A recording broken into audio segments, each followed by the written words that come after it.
આજરોજ વડોદરા શહેરના police commissioner સાહેબને આજે અમે અભિનંદન આપવા આવેલા છે કે જે 2 દિવસ અગાઉ ગણેશજીની મૂર્તિ ઉપર જે ઈંડા ફેંકવાની ઘટના બની છે એમાં જોઈન્ટ સીપીસી લીના પાટીલ મેડમે અને સિટી પોલીસ સ્ટેશનના તમામ સ્ટાફે જે ખૂબ જ સારી કામગીરી કરીને આરોપીઓને ખૂબ જ ઓછા સમયમાં પકડી લીધા છે.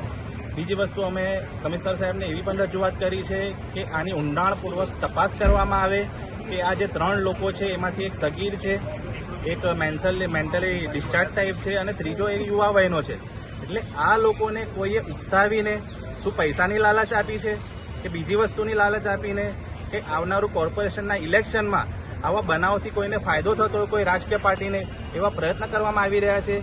એની તપાસ ઊંડાણપૂર્વક 100% થવી જોઈએ. કારણ કે આ બનાવના લીધે સમગ્ર મુસ્લિમ સમાજને નીચું જોવામાં આવી રહ્યું છે.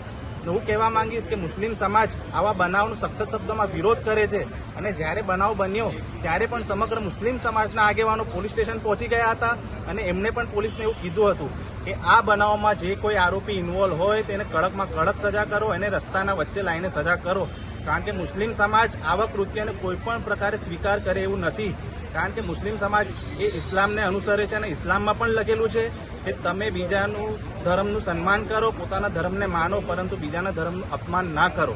એટલે બીજાના ધર્મનું અપમાન કોઈ કરતું હોય તો એ મુસ્લિમ ના કહેવાય. કારણ કે ઇસ્લામ એ જ શીખવે છે કે આપણે પોતે પણ પોતાનું ધર્મ માનવાનું અને બીજાના ધર્મને સન્માન કરવાનું અને કોઈની પણ લાગણી દુભાય ના એવું કાર્ય કરવું જોઈએ નહીં.